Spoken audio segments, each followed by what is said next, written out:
Soyez tous les bienvenus sur Entre là, le podcast qui tisse des liens pour grandir, s'épanouir et se réjouir. Si les ressources terrestres sont limitées, il existe encore cependant des espaces sans limite. Une immensité à portée de cœur et de main. L'infinie richesse est dans nos liens. Et cette richesse-là, cette immensité-là, que j'ai envie avec vous de révéler et de partager.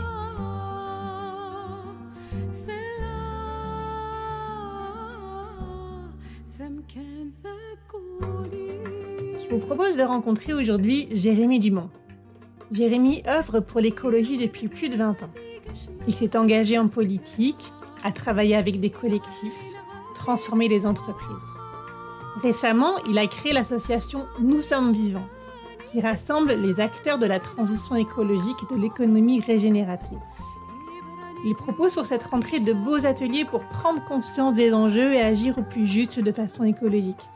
La fresque du facteur humain qui permet de comprendre les facteurs qui déclenchent les changements de comportement.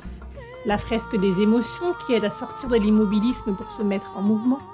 La fresque des imaginaires qui invite à se projeter dans un avenir souhaitable et désirable. L'opération Vivement 2050. La présentation des marques régénératives et des business models de la régénération. Les régénérations de camp de 3 jours qui permettent de prendre soin de soi, de se relier aux autres, de se reconnecter aux vivants, etc. Vous le comprenez, il ne s'est pas cantonné à un domaine d'études ou d'action, il a cherché à tout relier.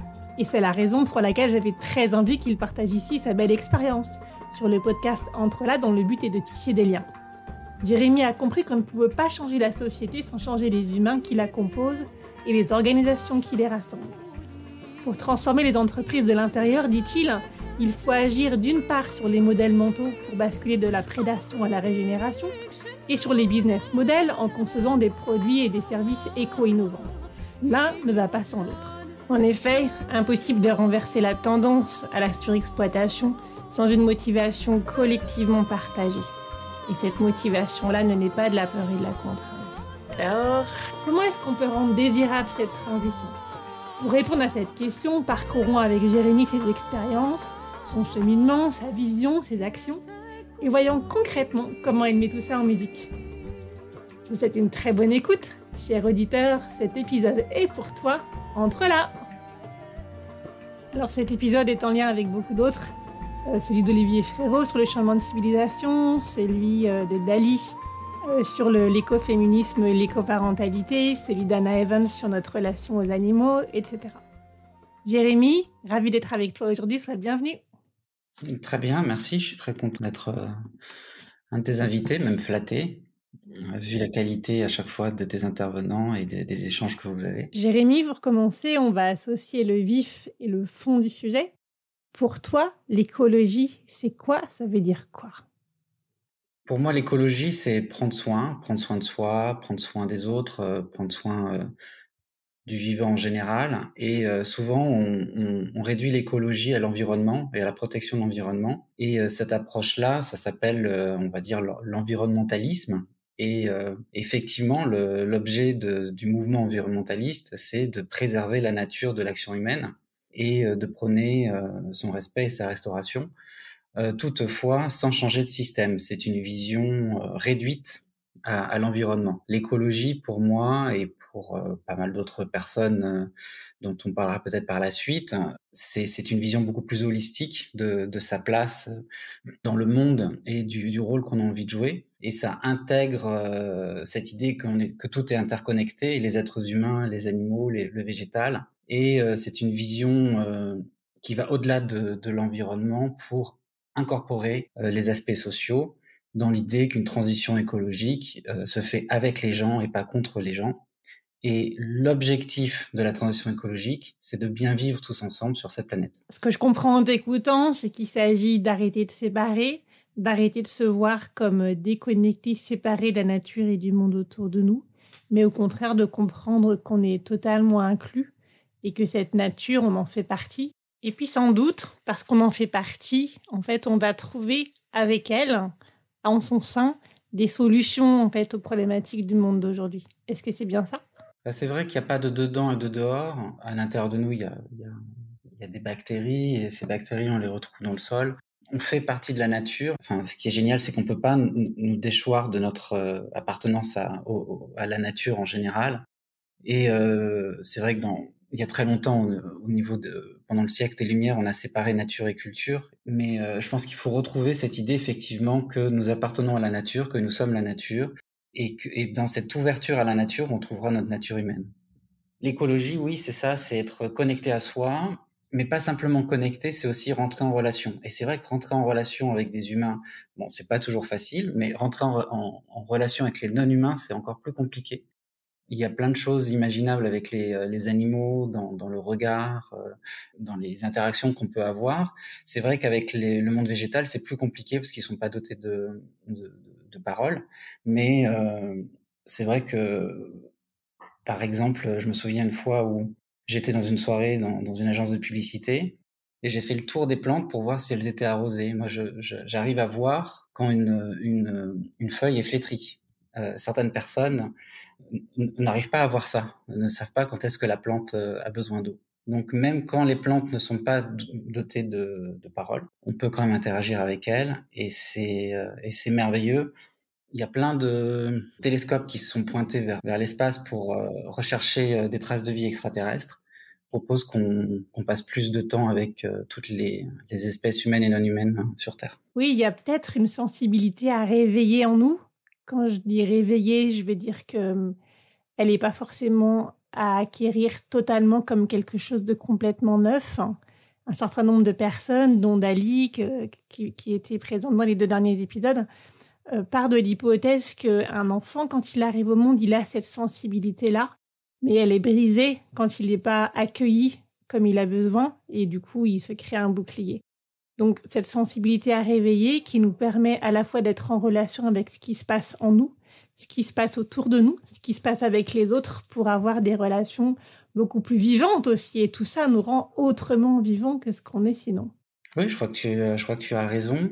Je lisais un livre sur apprendre à voir et effectivement, l'approche sensorielle, émotionnelle, déjà par le beau, est quelque chose qui est facile à utiliser quand on se promène dans la nature. Et c'est vrai que c'est quelque chose que même les animaux et les plantes utilisent. Par exemple, le colibri est plus sensible, est moins sensible à la couleur bleue des orchidées. Il est plus sensible, je crois, aux couleurs rouges. Donc c'est quelque chose qui existe dans le monde de la nature.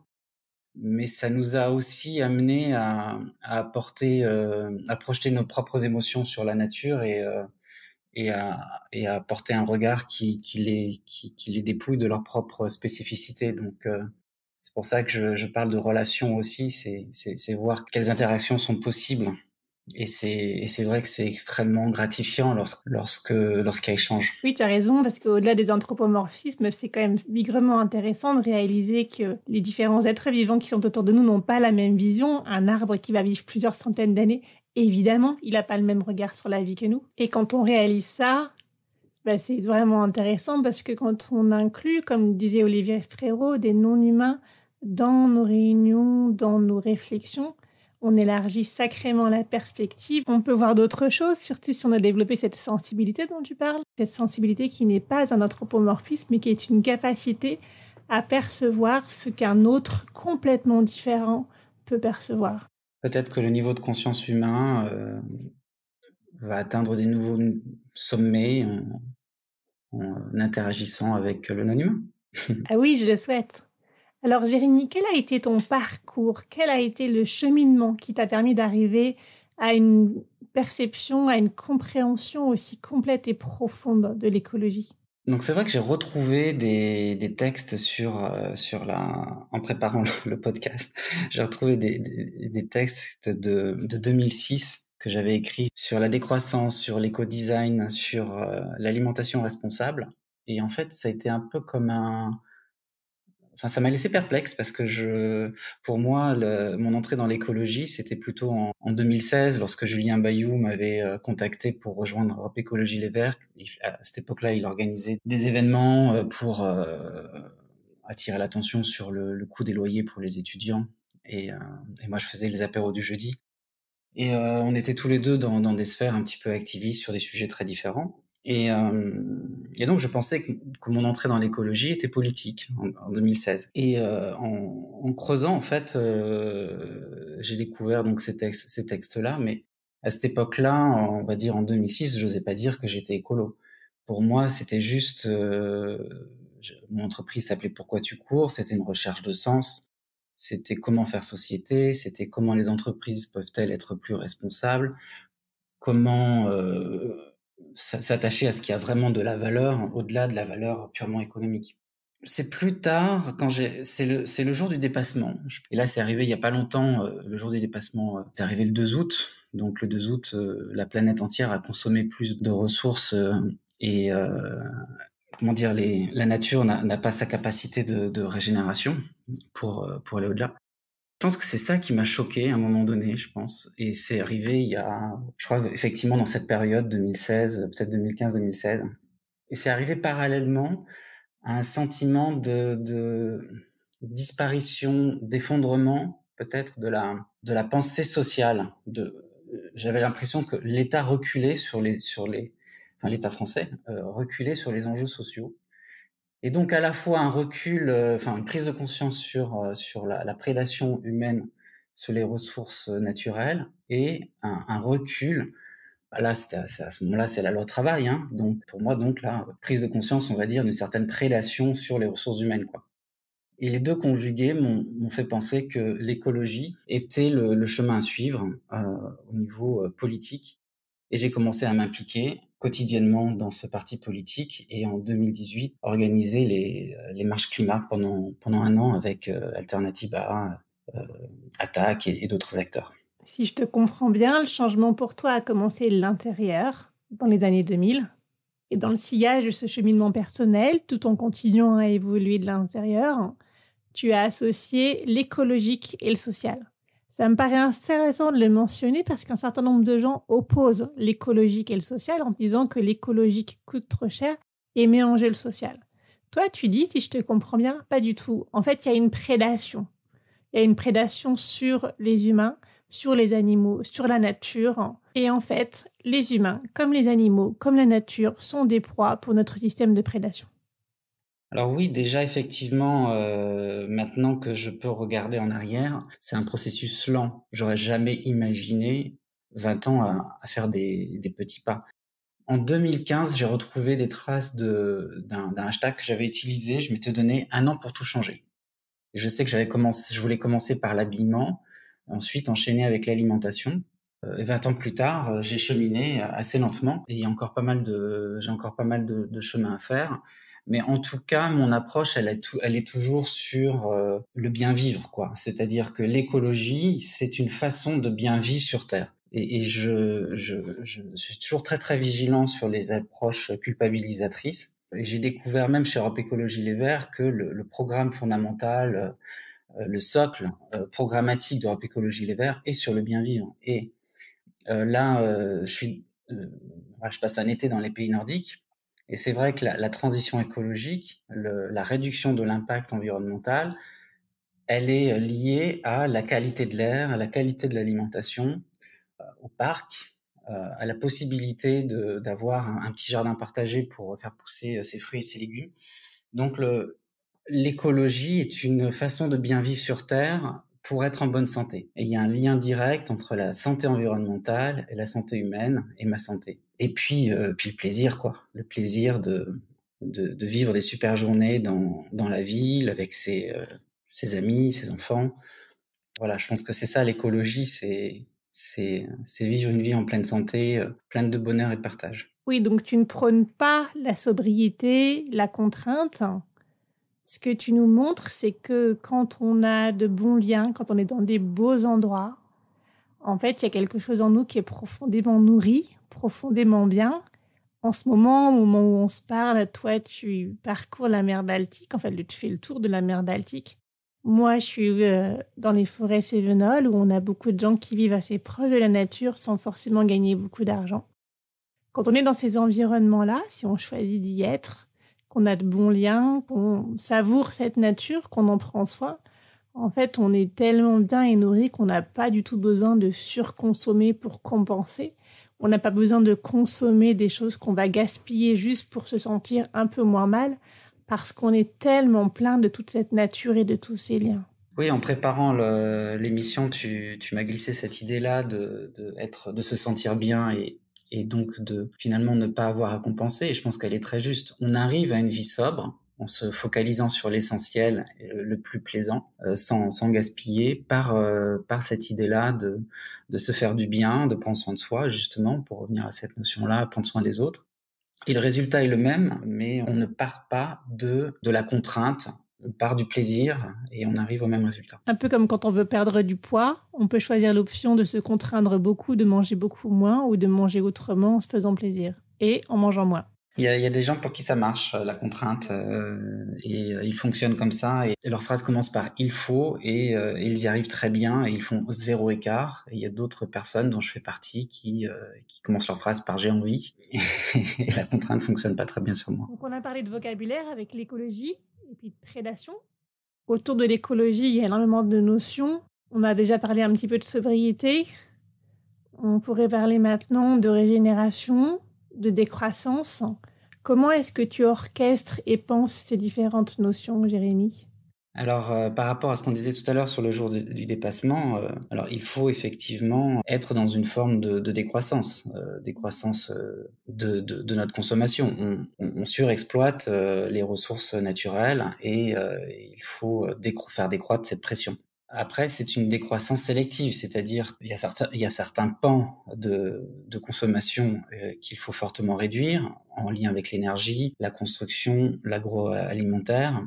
Mais au sein de chacun, c'est pas pour autant qu'il faut moins voyager, moins manger, moins habiter. Je pense qu'il faut faire autrement. Et donc, il faut arriver à la fois à décroître et à proposer, exploiter, profiter d'alternatives. Et c'est ce double mouvement qui n'est pas facile, mais qui fonctionnera. Les consommateurs, quand on leur demande s'ils font des efforts, les Français, j'ai fait une étude avec Ipsos, avec Nous sommes vivants, on dit on fait des efforts. Après, quand on regarde dans le détail, le principal effort qu'ils font, c'est recycler, et il y a un Français sur 2 qui le fait régulièrement. Quand on leur demande qu'est-ce qui pourrait vous aider à avoir des comportements plus écologiques, ils disent avoir des alternatives. Donc des produits avec moins de plastique, des alternatives au lait, à la viande, à la voiture.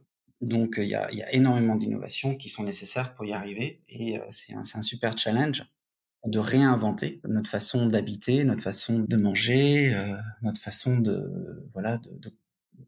consommer de l'énergie. Oui, donc on n'est pas du tout en train de dire qu'on va fermer des pans entiers de l'économie et que ça va être la catastrophe économique mondiale, hein, mais plutôt qu'il y a des choses qui vont se transformer, on va arrêter de faire certaines choses, on va en faire de nouvelles et on va faire certaines choses différemment.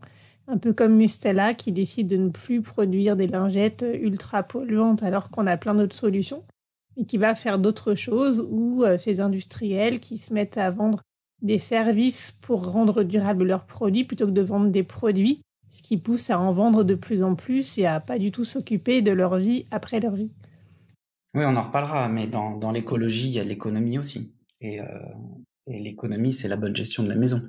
Donc la planète Terre, si effectivement notre maison est en feu, c'est un enjeu économique. Et il faut sortir du business as usual, par contre. Il faut rentrer dans les entreprises pour les faire shifter. Alors juste avant qu'on parle de ce shift, et ça va nous y amener, je voudrais qu'on parle un tout petit peu d'éco-anxiété. C'est un terme qu'on entend beaucoup. C'est une souffrance qui semble être celle de nombreuses personnes. Ce que je comprends, c'est que dans l'éco-anxiété, il y a à la fois une souffrance pour la douleur infligée à la Terre et aux êtres vivants, et puis un sentiment d'impuissance qui peut être lié au fait que ces personnes ne savent pas comment est-ce qu'on est arrivé là et qu'est-ce qu'on peut faire. Ou bien la tâche est tellement vaste qu'ils ne savent même pas par où commencer et quoi faire. Quel message, toi, tu veux porter ? Qu'est-ce que tu aimerais leur dire ? Déjà la comprendre, parce qu'il y a les personnes pour lesquelles l'éco-anxiété n'existe pas. Pour ces personnes-là, l'anxiété existe, mais est un trouble psychologique. Mais l'éco-anxiété est une création de journalistes. Donc là, j'ai relu Glenn Albrecht sur les émotions de la Terre, et bon, c'est clair que pour lui, l'éco-anxiété existe, et il l'a décrit très bien en Australie lorsqu'il regarde un paysage détruit par l'exploitation minière, et avec toute la douleur qu'il ressent de presque du sol, de la terre, de la planète qui est écorchée, quoi, écorchée vive. Donc, et l'éco-anxiété, je pense qu'on la ressent tous les jours lorsque on est déçu par le manque d'action du gouvernement, quand on voit, quand on entend parler de la disparition de certaines espèces, quand on dépasse les limites planétaires, les unes après les autres. Donc, enfin, moi personnellement, je la vis, mes amis la vivent aussi. Et c'est vrai que ça crée un sentiment à la fois de colère, de peur, de tristesse, et tout ça se mélange. Et c'est pas toujours propice à l'action. En tout cas, par rapport à ce que je peux proposer pour les gens, déjà, c'est accueillir leurs émotions. Et dans Nous sommes vivants, on a la fresque des émotions qui était pensée pour ça. Et après, se dire que les écolos, en général, ont cette particularité de surcompenser par rapport aux autres. Comme ils sont plus inquiets de l'avenir de la planète et de la société, ils vont avoir tendance à vouloir en faire plus que les autres. Et moi, je suis entouré de gens qui en font plus que les autres, et voire plus que moi. Et des fois, ça me culpabilise. Je me dis, j'en fais pas assez, je devrais en faire plus. Dans mes comportements individuels, je pourrais encore aller plus loin. Mais ce qu'on dit dans la fresque des émotions, et je le crois profondément, c'est qu'à différents moments d'un chemin, et que chacun avance à son rythme, et que il faut arriver à faire changer massivement les gens avec des petits gestes dans leur façon de s'alimenter, de s'habiller, de bouger. Et que ces petits gestes qui sont finalement faciles à faire, agréables, s'ils sont en masse, on aura un changement massif. Et je crois fondamentalement aussi, pour revenir à Glenn Albrecht sur l'éco-anxiété, aux émotions agréables, à la joie et à leur pouvoir de transformation. Vouloir se changer, vouloir changer le monde par colère et par peur, c'est infernal. C'est au quotidien, vivre ça jour après jour, mois après mois, année après année, c'est épuisant.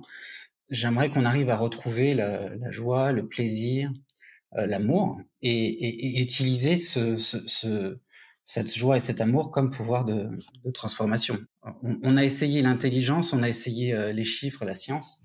Essayons un peu l'amour pour changer le monde. Oui, je pense que tu as raison. Il y a une vraie puissance là qu'on n'exploite sans doute pas assez. C'est d'ailleurs cette puissance-là qui est à l'œuvre, en tout cas qui peut l'être quand on se transforme. Ce que j'ai remarqué en coaching, qu'il soit individuel ou collectif, c'est que c'est quand on accueille quelqu'un comme il est, comme elle est, complètement, totalement, sans attendre quoi que ce soit, sans aucun jugement. Pas juste les mots, hein, mais vraiment, vraiment qu'on accueille la personne comme elle est. Qu'elle peut se poser. Vraiment, parfois les gens n'ont jamais vécu ça de leur vie, hein, donc c'est énorme. Et là, parce qu'ils ont pu se poser, s'installer dans ce qu'ils étaient, ils peuvent contacter ce qu'ils sont vraiment au fond et ce qu'ils veulent vraiment. Et là, on peut toucher la joie, une grande joie. Et là, il y a un mouvement, un grand mouvement de transformation et des décisions qu'on va pouvoir prendre, pour lesquelles on va trouver la force, des décisions qu'on va pouvoir assumer. Et ça peut être des choses simples comme aller partir en vélo en vacances comme tu le fais plutôt que de prendre l'avion. Ça peut être prendre soin des gens qu'ils aiment différemment. En tout cas, démarrer par quelque chose qui va nous mettre de plus en plus en contact avec ce qu'on est vraiment et nos besoins fondamentaux qui sont au fond des besoins d'aimer, d'être aimé et de partager, parce que c'est la base de la civilisation. Et à partir de là, beaucoup de changements sont possibles. Oui, changer de comportement, c'est pour adopter des comportements plus responsables et écologiques, c'est un changement d'identité, et c'est donc un changement aussi de cercle social. Et c'est vrai que les écolos, souvent, les jeunes écolos se retrouvent isolés, et ils ont besoin de soutien. Comme ceux qui ont envie de franchir le pas vers des comportements plus responsables, que n'ont pas adopté leur cercle familial ou cercle d'amis ou cercle professionnel. Et donc c'est vrai qu'il y a une profonde solitude aussi derrière ça. On voit depuis le début de notre conversation à quel point les événements extérieurs créent un mouvement intérieur qui peut susciter du découragement ou de la frustration ou de la colère ou de la tristesse, mais qui, si on les transmute, permettent d'agir. Donc l'explicité peut être inspirant pour ceux qui nous écoutent. Ce mouvement-là, tu l'as encore vécu cet été avec des événements qui t'ont remué et puis qui ont donné envie au collectif de créer Vivement 2050. Est-ce que tu veux nous en parler maintenant, Jérémy ? Les derniers événements m'ont secoué. Donc, il y a eu déjà les Soulèvements de la Terre, donc qui est un regroupement d'associations qui se bat contre la prédation du vivant, et qui s'est fait connaître en particulier sur le mouvement Bassine non merci.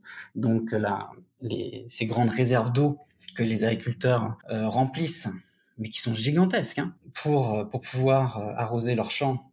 Et ils le font par prélèvement dans les nappes phréatiques. Et il y a un désaccord sur les niveaux de ponction par rapport à la capacité de l'eau de la nappe phréatique de se régénérer. Et il y a un accaparement d'un bien commun. Donc, les soulèvements de la terre se sont fait connaître, en particulier avec ce mouvement Bassine non merci, où voilà, il y a eu des échauffourées, je sais pas comment appeler ça, en tout cas presque des scènes de guerre entre militants écolos et forces de l'ordre. Et comme ça a fait beaucoup voilà, parler, le gouvernement, dont Gérard Darmanin, a souhaité la dissolution de cette association, de ce regroupement d'associations. Et donc ça, c'est assez choquant qu'un mouvement écolo, avec des actions non violentes, dont certaines, des fois, ont peut-être donné lieu à des actes violents par certains, se fasse dissoudre. Moi, ça m'a beaucoup choqué, vu l'importance des enjeux et la nécessité de trouver une place dans les médias pour en parler. Et l'autre élément qui était cet été difficile, c'est la loi justement de restauration de la nature. Je crois voilà, l'idée c'était, la loi est passée, mais seront épargnés l'élevage, l'agriculture et la pêche, donc qui vont pouvoir exploiter les ressources naturelles sans cadre. Alors que vu l'état de la biodiversité, il faut vraiment que ces activités-là, qui sont prédatrices, régénèrent le vivant. Donc c'était une déception. Donc c'est vrai que la tentation, c'est d'être dans la colère, d'être dans cette énergie qui dit on va pas assez vite, on va pas assez loin, regardez l'état du monde. Et finalement, je pense que on a essayé la science, on a essayé les chiffres, on a essayé Jean Covici. Que j'ai envie d'essayer à la rentrée 2023, c'est la pensée optimiste. C'est les émotions agréables, la joie, le plaisir. Je pense que c'est intéressant de célébrer les réussites, de célébrer ceux qui essayent, de célébrer le jour, la nuit, hein, les fleurs, les animaux, et d'être dans cet amour et peut-être cette pensée positive de vivement demain, vivement 2050. Et donc, avec le collectif, on a lancé un appel à contribution. On s'est dit, imaginons ensemble un monde de 2050 dans lequel on a envie de vivre et partageons-le entre nous pour nous donner la force, l'énergie de continuer à changer nos comportements, changer les entreprises, changer nos villes. Et on est en train de poser là 4 questions. La première, c'est demain, les humains sont capables d'empathie, décrivez ce que vous voyez. Et donc là, ça fait appel aux émotions et il y a plein de contributions super intéressantes et avec plein d'anecdotes qui me font sourire. Demain, les humains ont atteint un nouveau niveau de conscience et ils sont beaucoup plus justement dans le prendre soin d'eux-mêmes, des autres et de la nature en général. Et comment ça se matérialise, qu'est-ce que vous voyez autour de vous comme geste, comme action, comme scène de vie. Donc le niveau de conscience, c'est assez là aussi, il y a pas mal de contributions. Et ensuite, il y a une question aussi sur les entreprises et sur l'économie en général. Et il y a aussi une question sur bien sûr les modes de vie agréables, les imaginaires que ça nourrit. On va écrire une espèce de petite histoire pour le 3 septembre et qui va s'appeler Vivement 2050. Et on va voir ce que ça provoque sur nous et sur les autres. Je vais lire un petit texte de Goethe sur l'insolence de l'optimisme. Ça te va? Quelle que soit la chose que vous pouvez faire ou que vous rêvez de faire, faites-la. L'audace a du génie, de la puissance et de la magie. Commencez dès maintenant. Rien ne peut se faire dans le monde sans volonté militante et sans intérêt moral. Au moment où l'on s'engage totalement, la providence éclaire notre chemin. Une quantité d'éléments sur lesquels on n'aurait jamais compté par ailleurs contribue à aider l'individu. La décision engendre un torrent d'événements et l'individu peut alors bénéficier d'un nombre de faits imprévisibles, de rencontres et de soutien matériel que nul n'oserait jamais espérer. Merci pour cette lecture. C'est effectivement chouette de réaliser ça. C'est ce qui arrive à beaucoup de personnes, je crois, effectivement. C'est ce que me racontait aussi Tarek Mira quand il parlait de la démocratie en Algérie et des difficultés d'arriver à la développer. À des moments où tout semblait perdu, où plus rien ne semblait possible, en fait, il y a des choses qui ont émergé, qui ont jailli d'on ne sait où, sans doute de milieux souterrains, des choses qu'on n'avait pas vues venir. Et soudain, des choses qui paraissaient impossibles sont devenues possibles, que personne n'aurait pu prévoir. C'est le principe d'émergence. C'est la magie de cette vie à laquelle nous appartenons. C'est la magie peut-être aussi de cette grande nature d'où nous faisons partie. Là, en vélo, c'est vrai qu'à la fois, moi, j'apprends à aller à mon rythme. Et c'est pas facile parce qu'il y a des gens qui vont plus vite que moi. Des fois, je me fais dépasser par des enfants, quoi. Donc, on se dit quand même, il faudrait aller plus vite, mais non, faut aller à son rythme, en écoutant son corps. Et puis, il faut aussi continuer d'avancer. Donc, il y a certains moments où je suis pris de tristesse, où je suis inquiet, où je me sens pas bien. J'ai appris que, en fait, il faut remonter sur le vélo et avancer. Et c'est vrai qu'il y a quelque chose de magique dans le fait d'avancer, c'est qu'il se passe des choses. Et puis, en fait, l'événement ou l'élément perturbateur d'il y a une demi-heure est oublié, et puis hop, on va de l'avant et il se passe des trucs. Ça, et je l'applique au quotidien. Toujours aller de l'avant, et quand il y a une difficulté, l'accueillir et essayer de la comprendre, mais avancer. C'est précieux d'ailleurs d'accueillir ces émotions qui nous traversent, comme tu le dis, parce que finalement, en les accueillant et en se laissant traverser, on gagne de l'information. C'est peut-être cette information-là qui va nous donner de la puissance et la force de la suite. Et puis de l'information qui va nous aider aussi à mieux nous aiguiller, à nous transformer, à évoluer. Ouais, t'as raison, c'est peut-être effectivement des phénomènes émotionnels qui nous mettent en mouvement ou nous freinent. Et il faut plutôt écouter celles qui nous mettent en mouvement vers là où on a envie d'aller. Et ce mouvement a donné Nous sommes vivants, qui s'est concentré sur les organisations. Est-ce que tu peux nous en parler ? L'association vise à apporter la transition écologique dans les entreprises. On parle souvent des changements individuels, et effectivement, les changements de comportement individuels sont nécessaires par rapport au dépassement des ressources disponibles sur Terre. Mais c'est essentiellement pour moi du côté des entreprises qu'il faut agir pour avoir un impact. Et donc, pour moi, ce changement, il est de l'ordre de l'innovation, c'est-à-dire effectivement arrêter certaines activités et en lancer des nouvelles, et mettre sur le marché des alternatives qui ont un impact moindre sur le climat, sur la biodiversité, sur la société aussi humaine en général. Aussi sur la transformation, je pense qu'il y a vraiment des modèles mentaux à faire bouger, à transformer, et il faut accompagner les changements de comportement. Et c'est très très difficile parce que ça se loge à la fois dans nos imaginaires qui nous bloquent, nous empêchent de nous projeter. Ça se place aussi au niveau des émotions, celles qui nous mettent en mouvement ou celles qui nous paralysent. Ça se loge finalement dans plein de choses, les croyances, les biais cognitifs, etc. Donc il y a 3 ans, à la sortie du premier confinement, quand j'ai eu l'idée, ça me semblait un peu titanesque. Mais quelque chose d'assez étonnant, c'est qu'il y avait assez peu d'organisations qui s'intéressaient à la transition écologique dans les entreprises il y a 3 ans. Maintenant, ça a évolué. Et j'ai pris les choses au départ, c'est-à-dire quelle approche, quelle méthode me semble appropriée pour les entreprises. Je voulais à la fois quelque chose de l'ordre de l'écologie profonde, réelle, profonde, transformatrice. Et je voulais quelque chose qui fasse vraiment shifter les business models, pour arrêter le business as usual, et quelque chose de fécond, de fertile. Donc la régénération m'est apparue comme une évidence. Donc on a pris cette approche de la régénération, c'est-à-dire cette pensée que les entreprises sont capables d'avoir une activité économique qui non seulement ne détruit pas le vivant, mais qui régénère la biodiversité. C'est une pensée assez courageuse, qui, à mon avis, est nécessaire, vu l'état dans lequel est la biodiversité, et vu aussi la nécessité pour les gens dans les entreprises d'avoir une action motivante, positive. Il m'a fallu aussi, et il nous a fallu, créer des outils adaptés au monde de l'entreprise. Ouais, j'aime beaucoup ce travail que tu as mené, ces outils que tu proposes, parce que tu prends la question dans ces différents paramètres, par ces différentes perspectives.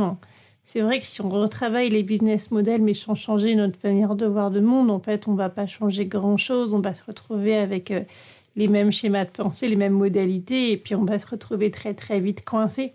Alors que si on travaille avant tout ce qui nous met en mouvement par les émotions, notre compréhension des fonctionnements humains avec le facteur humain, notre capacité à se forger ensemble des imaginaires qui sont fédérateurs et qui sont une source d'énergie immense et quasiment sans limite.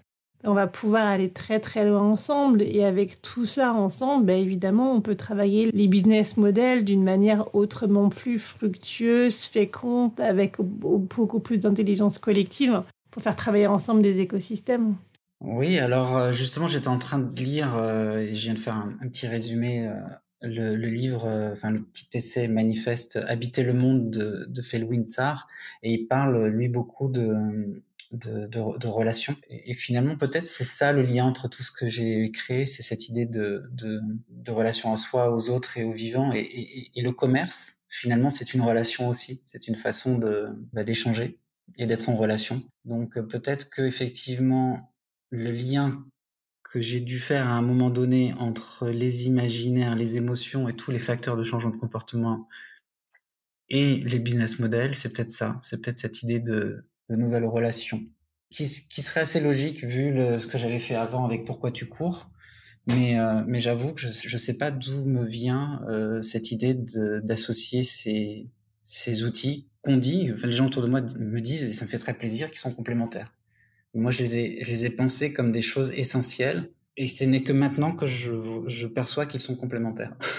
Ouais, ça c'est la magie de la vie. On va vers quelque chose qui nous emmène vers autre chose. Et puis à un moment donné, en fait, l'image globale fait complètement sens. Et c'est comme ça qu'on est amené à aller beaucoup plus loin que ce qu'on avait imaginé ou ce qu'on aurait pu imaginer, parce que la vie, elle est tellement plus grande que nous. Oui, oui, de toute façon, ce sont des créations. Je suis souvent à l'impulsion de choses nouvelles, mais c'est vrai que la réalisation est toujours collective, et donc c'est vrai que nous sommes arrivés là où je ne pensais pas aller au départ. Alors, tu t'es aussi intéressé à la question de la reconnexion ou de la connexion ou de la relation avec la nature. Comment est-ce que ça se passe pour toi? C'est vrai que je dis que la meilleure façon de faire l'expérience de vivant, c'est justement d'aller à la rencontre des animaux, des plantes. Donc moi, par exemple, ce que j'ai comme application mobile, je suis en train de les chercher, c'est BirdNet. Donc j'apprends le nom des oiseaux que j'ai autour de moi. J'ai PlanteNet aussi, et c'est à chaque fois source d'exploration de choses inconnues qui m'amènent à d'autres sujets que j'avais pas envisagés au départ. Donc voilà, c'est ma façon d'aller à la rencontre du vivant dès que j'en ai l'occasion. C'est vrai qu'on peut prendre soin que de ce qu'on comprend, et puis on comprend que ce qu'on connaît. Ouais, c'est Baptiste Morisot, je crois, qui m'avait frappé avec cette idée qu'il faut savoir nommer les arbres pour pouvoir entrer en relation avec eux. Enfin, je pense que c'est lui. Et ça m'avait beaucoup frustré de ne pas savoir le nom des arbres. Jérémy, on arrive à la fin de notre conversation. Est-ce que pour conclure, tu aimerais partager ce qui, toi, te donne de la joie, puisqu'on est dans la pensée positive et l'ouverture, l'imagination vers un 2050 joyeux? J'avais réfléchi à quels sont les plus beaux moments. Donc, avec des gens, le plus beau souvenir que j'ai, c'est à la fin d'un parcours en vélo sur le chemin de Compostelle. Je m'étais arrêté à Finistère, qui est à 50 km de Saint-Jacques-de-Compostelle. Et donc, c'était un moment particulier parce que j'avais fini mon périple. Et bon, je l'avais fait tout seul. Donc 900 km à vélo. Bon, c'est pas énorme, mais c'est quand même pas mal en un mois. Et donc, c'est ce moment un peu entre deux, quoi, où on a fini quelque chose, on n'a pas spécialement tout de suite envie de commencer quelque chose d'autre, et puis à la fois on est bien, mais on est tout seul, quoi. Et donc il y a personne pour vraiment constater ou partager notre joie. Et je me souviens d'avoir passé la porte d'un restaurant, hôtel, d'un endroit avec assez coloré, bigarré. Et je m'étais dit, tiens, poussons la porte, ça m'inspire. Et j'ai découvert une communauté de gens. Voilà, j'ai super bien mangé, vegan. Il y a des gens qui faisaient de la guitare. Et ils m'ont dit, bah viens, ce soir on fait un feu sur la plage. T'es bienvenu, quoi. Et je me souviens d'avoir passé un très bon moment autour de ce feu avec ces gens que je connaissais pas. Donc j'en garde un très bon souvenir. Après un souvenir avec du non-humain, Alors c'est étrange, mais c'est une île à côté de New York où j'ai passé 5 ans qui s'appelle Fire Island. Et c'est une île avec des biches et, et bon, un peu de nature, mais surtout pas mal de maisons construites dans les années 70 par là aussi une communauté inspirée. Et je me souviens de m'être senti comme un petit lapin dans mon terrier après avoir pris des champignons. Et j'étais ultra sensible sur tous les bruits de la nature dans cette petite maison en bois, sous la couette. Et je me suis jamais senti aussi en contact avec la nature qu'à ce moment-là. Et voilà, ça c'est les 2 beaux moments. Et là récemment, c'est vrai que j'ai été content, mais l'espace d'une heure, lorsque j'étais en Suède, je suis arrivé vraiment dans le paysage que je voulais, avec les petites maisons rouges, avec les forêts de sapins. Et je me suis dit, ah quand même, ça faisait 2-3 ans que j'avais envie d'être dans ce paysage-là. J'y suis, je vois distinctement les planches, ce qu'il y a derrière les rideaux, je vois distinctement la nature, les fleurs, etc. Et c'est vrai qu'après cet instant vraiment de bonheur où j'ai eu l'impression d'arriver là où je voulais être, donc cette idée de la vision, après, je me suis quand même pris 4 averses, les unes après les autres. Et à la fin de la journée, j'étais quand même épuisé. Donc, donc pendant 1 heure, j'ai eu le sentiment d'être arrivé là où j'avais envie d'être. Et c'est un sentiment que j'aimerais ressentir plus souvent et que je souhaite à beaucoup de monde. C'est ce qu'on appelle le sentiment océanique, je crois. Hein. C'est comme ça qu'on le qualifie. Ah oui, tiens, c'est amusant parce que quand je parlais de Fire Island, j'ai oublié de parler de ce que j'ai ressenti en regardant la mer. Et c'est vrai que quand je dis se sentir connecté, cette pensée intégrée, cette connexion à la nature, c'est pour moi effectivement ce que j'ai ressenti à Fire Island, qui est donc à la plage, en regardant l'océan, et on se sent tout petit et en même temps appartenir au monde. On se sent faire un, en fait. Ah oui, dans ce que tu dis, ce qui est chouette aussi, c'est que tout seul, en tant qu'humain, on pourrait sentir un immense sentiment de solitude. Et quand on se sent uni, relié au tout, c'est exactement l'inverse qui se produit. Ah oui, oui, effectivement, on se sent appartenir, on se sent aimer, on se sent être. On a l'impression d'être dans tout et tout est dans nous. Ouais, c'est certainement ça que je souhaite transmettre aux personnes qui travaillent à apporter ce monde désirable et souhaitable. T'as raison, on va vous souhaiter à tous qui nous écoutez et à tous les autres aussi, ce sentiment qui donne l'impression de planer, d'être juste bien, avec une énergie merveilleuse qui peut donner l'élan d'agir à notre tour de manière pleinement ajustée avec une énergie infinie. Et apporter toute cette énergie pour la rentrée 2023, pour tous nous énergiser et faire taire toutes nos peurs et lâcher la bride sur l'amour qu'on a apporté. Un grand merci à toi, Jérémy. Merci à toi, Gaëlle. Si vous souhaitez en savoir plus sur Jérémy Dumont, sur Nous sommes vivants, sur ses différentes actions et interventions, vous trouverez toutes les informations, comme d'habitude, dans la description de cet épisode.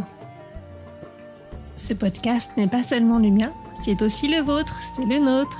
Si vous voulez contribuer, intervenir, proposer, contactez-moi. Si vous avez aimé cet épisode, partagez-le autour de vous, mettez des étoiles pour le noter et abonnez-vous pour ne pas manquer les prochains. À très bientôt!